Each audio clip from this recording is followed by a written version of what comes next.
presencia en ciudades del viejo continente.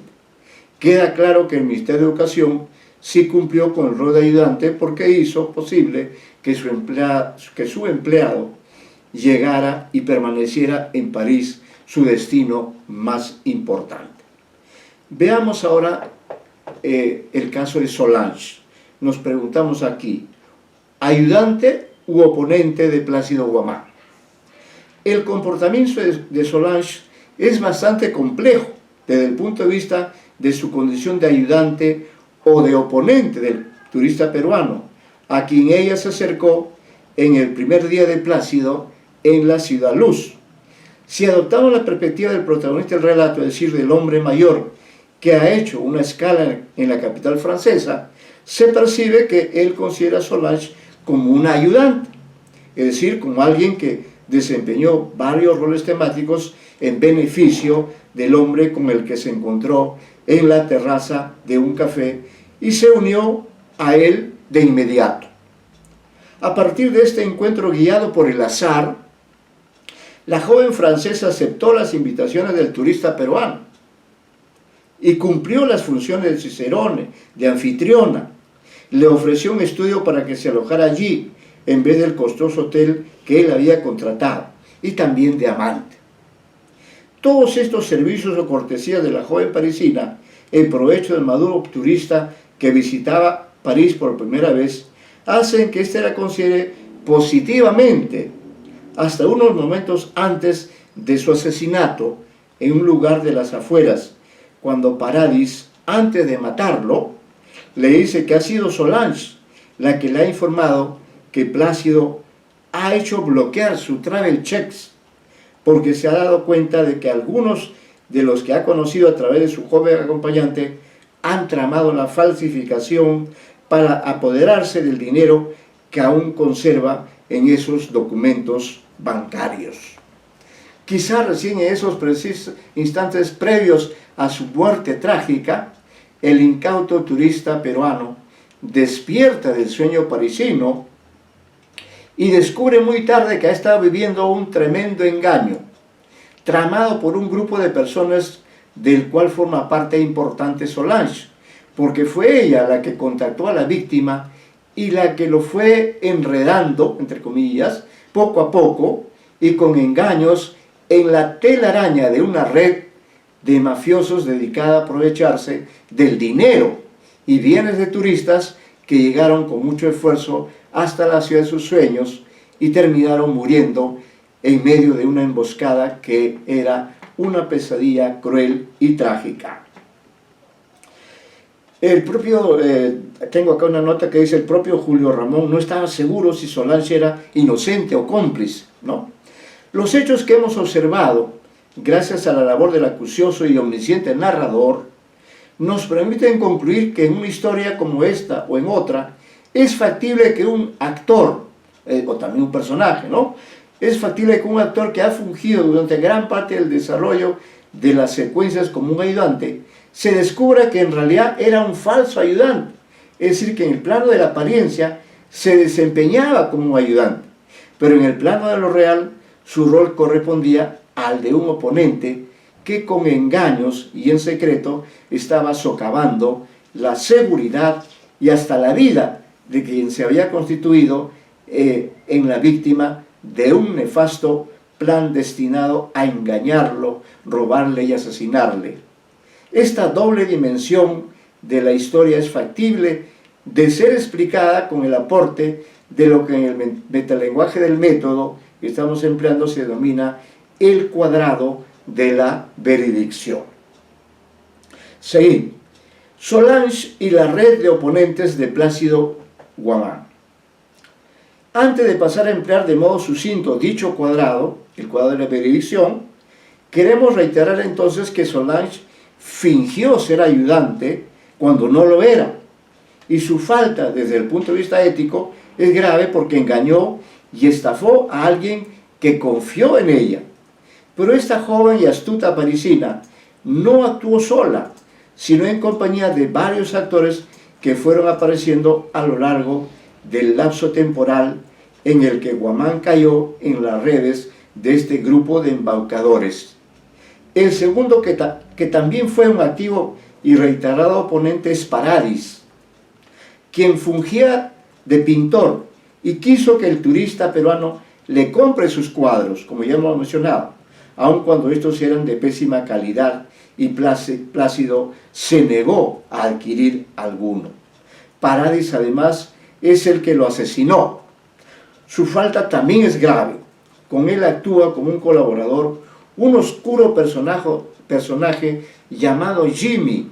que en cierto momento de la fiesta actúa como bailarín, emulando de ese modo a Nadine, que en la citada fiesta, en casa de Petrus Borel, realizó un striptease completo, pues llegó a desnudarse totalmente. El dueño de la casa donde se reunieron, Petrus, Lucien, la Medusa y demás personajes de menor importancia, se prestaron al engaño y por tanto caen en la categoría de oponentes. Considerados en conjunto, estos actores, que son también parte del París que ha encandilado a Plácido, constituyen elementos del lado oscuro que existe en toda gran ciudad de cualquier país del mundo. Estos delincuentes que residen en la Ciudad Luz han encontrado un modus vivendi en esta operación de estar a la caza de incautos turistas que llegan a París para cumplir con el sueño de recorrer las calles de la urbe ubicada a ambas riberas del río Sena. Se organizan como una red, y el relato analizado muestra que un método eficaz para cazar, con Z, ¿no?, turistas, en especial hombres de edad madura, consiste en ubicar a jóvenes atractivas como Solange en las terrazas de los restaurantes situados en las rutas recorridas por los visitantes de la famosa ciudad. El objeto de deseo o de valor es otro actán. Al emplear el modelo actancial como un instrumento de análisis de la juventud en la Ribera, hemos tenido que explicar las características de los actantes que son parte de dicho modelo. Y al hacerlo nos hemos referido una y otra vez al denominado objeto de deseo o de valor, que es en realidad el más complejo de los componentes, porque bajo esta denominación podemos hablar de personas, cosas, ciudades, sentimientos, valores, bienes, vocaciones, viajes, el conocimiento, la ciencia, los sueños, etc., anhelados por los seres humanos, porque todos, hombres y mujeres de todas las edades, de todas las sociedades y de las épocas que han existido a lo largo de la historia, nos movemos y desarrollamos desde el nacimiento hasta la muerte en relación con esos objetos de deseo que orientan nuestra actividad física y espiritual. Es que somos entes incompletos, necesitados de todo tipo de elementos para poder primero sobrevivir y luego iniciar nuestro proceso de vida, en el cual queremos encontrar un sentido a la existencia. Esa búsqueda es también un objeto de deseo. El análisis de uno de los cuentos más celebrados de Julio Ramón Ribeiro nos ha permitido entender el modo en que el texto en su conjunto, desde su primera hasta su última línea, se ha ido desplegando sobre la base del propósito de Plácido de alcanzar su objeto de deseo por excelencia, la mítica ciudad de París. Podríamos afirmar que él logra, en parte, estar conjunto con su sueño, pero ese logro es efímero, y por la presencia de otros actores que asumen el rol actancial de oponentes, la conjunción se transforma en disjunción y él pierde el objeto de valor más importante, que es la vida. Y es que así como Plácido Gomán anhela con entusiasmo vivir su sueño parisino en esos 3 escasos días que decidió estar allí, los otros actores con los que él se encontró de modo azaroso escondían su propio objeto de deseo: estafar al turista peruano, robarle y asesinarlo. Dada la naturaleza de estas acciones que atentan contra la integridad de un ser humano, cabe decir que nos encontramos frente a un antiobjeto, ante un plan siniestro que también implica la implementación de un modelo actancial desde las perspectivas de quienes ven a Plácido como una víctima de sus fechorías. Antes de ingresar a exponer lo que corresponde al cuadrado de bendición, debemos recordar simplemente que en efecto muchos escritores peruanos, Alfredo Bryce por ejemplo, Marco García Falcón, en fin, Mario Vargas Llosa, muchos otros muy buenos escritores peruanos, por cierto, han escrito historias ambientadas en París, hemos visto muchas películas, es decir, París es uno de los objetos de deseo más extraordinarios, ¿no? Dentro de los cuales uno puede, digamos,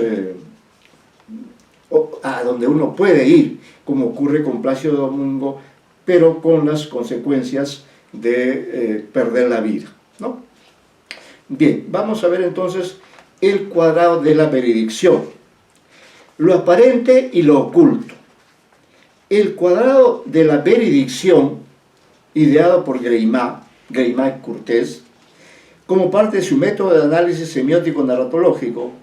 es un dispositivo original que complementa el trabajo de exégesis de historia del mundo real o del mundo de la ficción,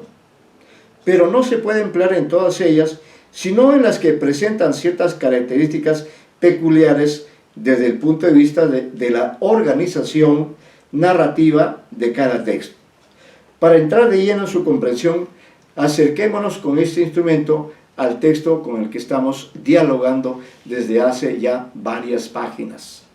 Lo que puede descubrirse al respecto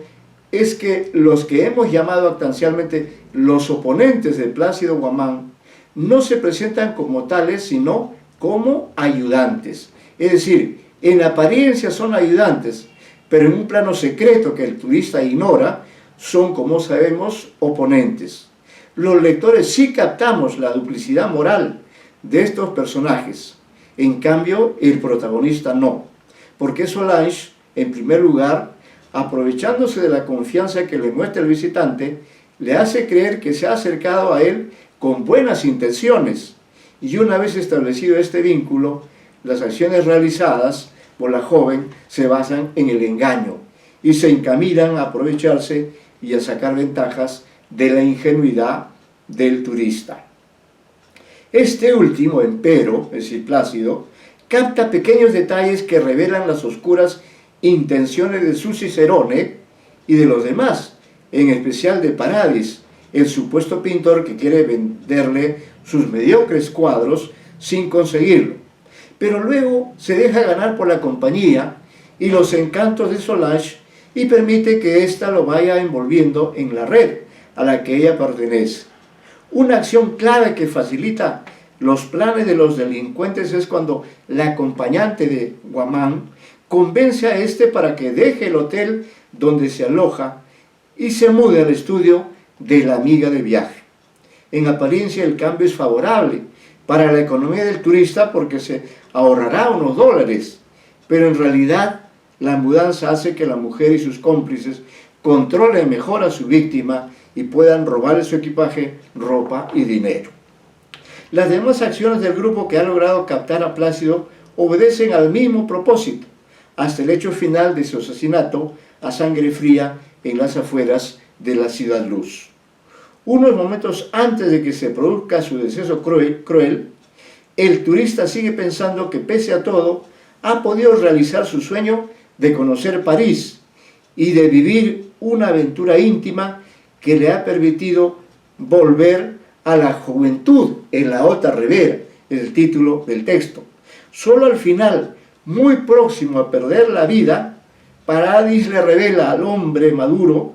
un dato que prueba la complicidad de Solange en la comisión de los delitos que se han estado perpetrando en perjuicio del turista peruano. Desde el punto de vista del desarrollo del cuadrado de la benedicción, con la información proporcionada por Paradis a su víctima, se produce en la mente de este último, aunque esté próximo a morir, un recorrido desde el secreto hacia la verdad.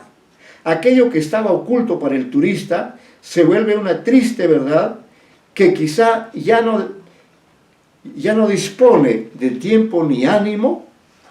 para procesar en todo su peso, porque ni bien se entera de que ha sido víctima de un engaño,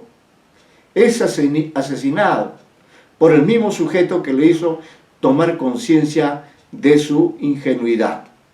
Complementariamente al recorrido señalado, también se produce otro, desde la mentira hasta la falsedad. Este proceso debió experimentarlo de modo fugaz el propio Plácido Guamán, que en los segundos finales de su existencia descubrió que Solange parecía ayudante, pero no lo era, pues había recurrido a la mentira, el engaño, y aunque ella desaparece en los instantes en que su amigo será ultimado, su amigo entre comillas, es evidente que éste debió haber concluido que Solange no parecía ayudante ni lo era. Su falsedad se había puesto en evidencia totalmente. Vigencia del cuadrado de la veredicción. Si bien este dispositivo, cuyo funcionamiento hemos descrito brevemente, no está presente en todos los relatos, sí posee una importancia de primer orden, tanto en el plano de la realidad como el de la ficción, porque es consustancial a la naturaleza del ser humano de todas las épocas y todas las sociedades y culturas. En lo esencial, según hemos señalado, dicho cuadrado supone que se muestre una identidad que no es la verdadera, pero que esta falta de correspondencia entre uno y otro plano sea algo que unos saben y otros no, y que esto se revele en un momento posterior con las consecuencias que se puedan desencadenar a partir de esta situación anómala. En cada historia de un relato literario o audiovisual, e incluso en la versión narrativa de un hecho real, el desenvolvimiento del dispositivo aludido varía, pero siempre constituye un componente que le agrega sorpresa, suspenso, euforia o disforia, tanto a los personajes como a los lectores o espectadores de la narración respectiva. Quería agregar, antes de continuar, que seguramente que no quedó claro algo respecto a cualquier concepto que hemos señalado. En el momento de las preguntas trataremos de aclarar estos asuntos, pero sí debemos señalar, aquí en la nota de pie página del libro ustedes también pueden ver, decimos que la película española Contratiempo, del año 2017, todas estas películas pasan por Netflix, la película española del director Oriol Paulo hace un uso magistral de este dispositivo en un thriller de gran suspenso. Bueno, y así por el estilo. Incluso en el plano de la realidad, ustedes recordarán esta famosa operación que ocurrió ya hace más de 10 años, que ocurrió en Colombia, la famosa operación Jaque, ¿no? Que permitió que un conjunto de oficiales del ejército colombiano engañara a las FARC, haciendo creer que eran ellos emisarios de la Cruz Roja Internacional y que deseaban llevarlos, por encargo del jefe de la FARC, deseaban llevarlo en un helicóptero hasta donde estaba presente el famoso jefe de la FARC, cuando esto no fue sino un engaño, ¿no? Porque ellos, los integrantes de este comando que tenía secuestrado a varios personajes, pues se dejaron sorprender, ¿no? por estos oficiales, subieron al helicóptero y recién en ese momento, así como le ocurre a Plácido Guamán, recién en ese momento, ¿no? Los oficiales sacaron la vestimenta de miembros de la FARC y aparecieron con su vestimenta de militares y le dijeron ciertamente que lo que había ocurrido era un operativo, ¿no? Un operativo secreto. Recién en ese momento estos integrantes de la FARC se dieron cuenta, pues, de haber caído en la trampa del engaño, ¿no? Eso es lo que trata de explicar el desarrollo. Esto se da en el plano de la realidad, cuando un delincuente, por ejemplo, se disfraza de sacerdote o de policía, etcétera, ¿no? Entonces ahí los personajes, tanto del mundo real como de la ficción, podemos caer en el engaño. A ese caso se refiere este cuadrado de la veredicción, y aquí en las notas ustedes pueden ver, pues, que hay varios casos en los reales y ficticios en los que se emplea este llamado dispositivo, el cuadrado de la veredicción. Programas narrativos en la juventud en la Ota Rivera. El relato que hemos analizado es uno de los más completos y ricos desde los múltiples puntos de vista que implica un texto narrativo, en tanto creación de un mundo posible, en el que, al igual que en la realidad, los seres que son parte de él realizan las más diversas acciones y experimentan toda la gama de sentimientos que es capaz de albergar el alma humana. Asimismo, este mundo de la ficción, construido con palabras y organizado con las más diversas técnicas, es capaz de ubicar a los personajes en todos los espacios, ambientes, atmósferas, tiempos, épocas, culturas y situaciones en que dichos personajes interactúan entre sí con los resultados favorables o desfavorables que se puedan dar. Como estos componentes de un texto narrativo son infinitos y admiten una combinación igualmente ilimitada, el método de análisis semiótico que estamos empleando nos ofrece una herramienta valiosa para sistematizar ciertos elementos del plano de las acciones de tanta importancia en el mundo del relato. Y son estas acciones concretas, vividas y realizadas por los personajes, las que van a constituir el tipo de historia que ofrece el texto a los lectores. Considerando esta multiforme realidad de los sucesos que puedan plasmar los seres de la ficción y con ello asegurar el desarrollo de la trama, la semiótica narratológica ideada por Greimas ha previsto siempre en el nivel de las estructuras semionarrativas, es decir, las más profundas, ¿no?, en el de superficie, la existencia de una sintaxis narrativa de superficie en la que se ubican los programas narrativos, que no son sino categorías que dan cuenta y ayudan a clasificar el tipo de acción que ejecuta un actor convertido en un actante en una determinada secuencia de la historia. Por ello cabe definir un programa narrativo como un cambio ejecutado por el actante respectivo y que por tanto implica una transformación, un paso desde la disjunción, separación, hasta la conjunción, unión o viceversa, y que puede generar en los actores del relato, como en los lectores de este, una euforia,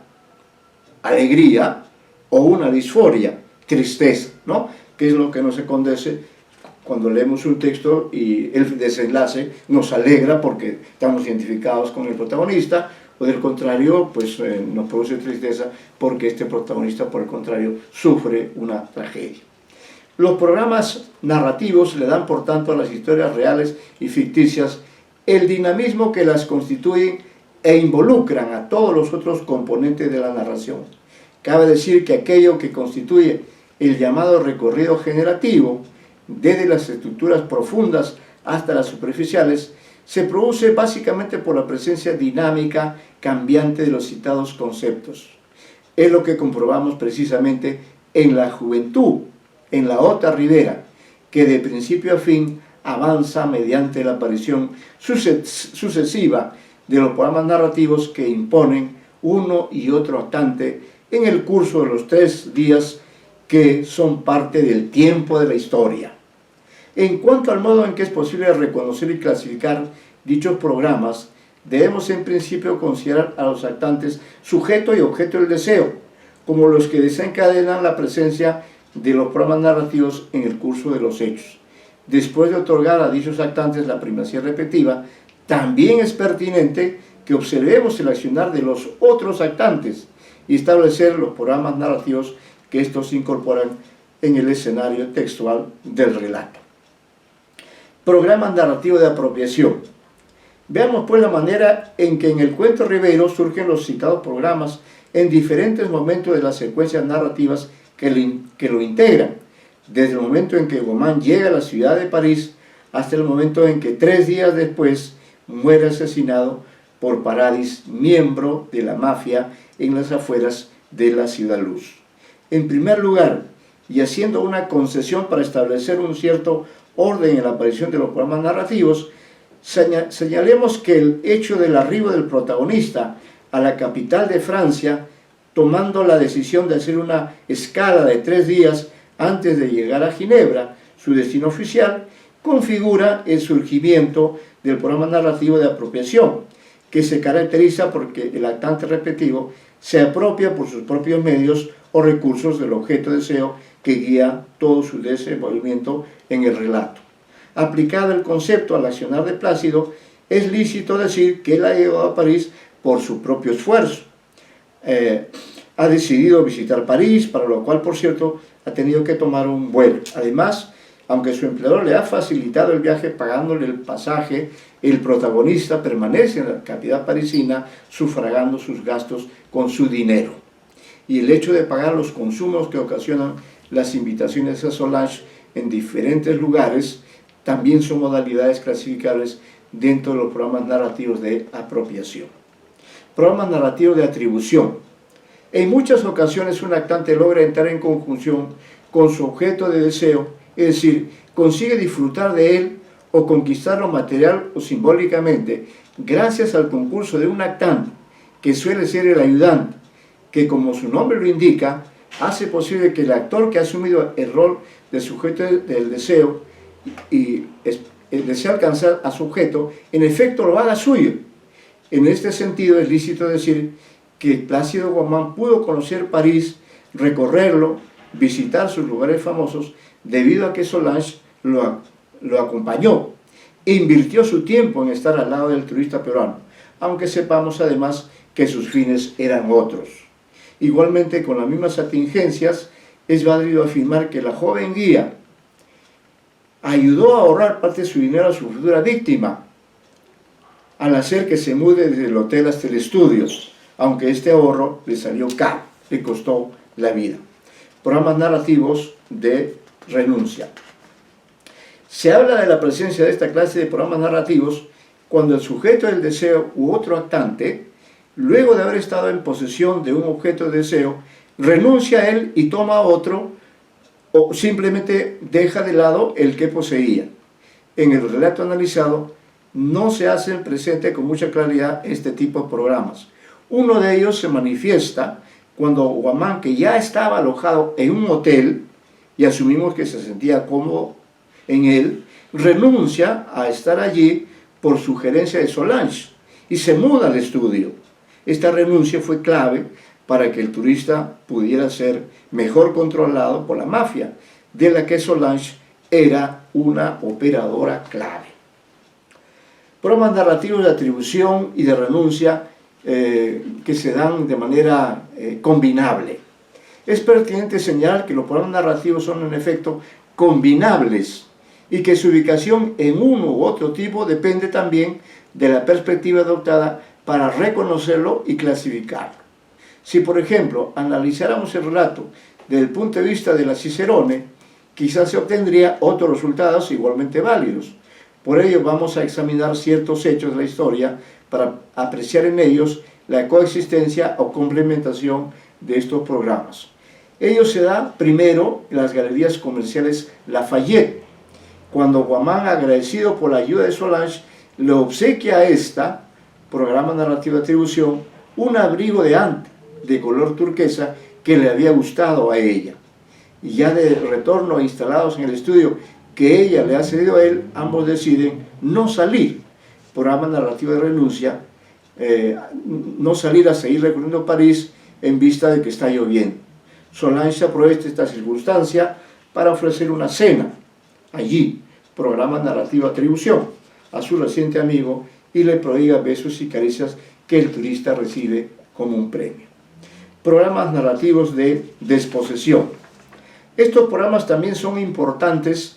en el desarrollo de las acciones porque producen grandes cambios en el curso de la historia y definen si quien los realiza es un héroe o antihéroe en el plano de los roles temáticos. Se manifiestan cuando uno de los actantes ejecuta una transformación y con ella otro actante, el sujeto del deseo, pierde el preciado objeto de valor que ha estado poseyendo.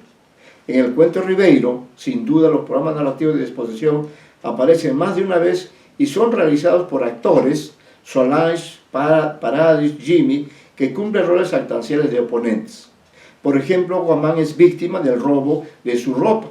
y maleta del estudio al que se mudó, programa narrativo de desposesión. No se indica claramente quién es el autor, pero podría haber sido Paradis porque es el que actúa muy cerca de Solange. Ciertamente el programa narrativo de desposesión más contundente es el que efectúa Paradis al disparar al cuerpo de Guamán y causarle la muerte.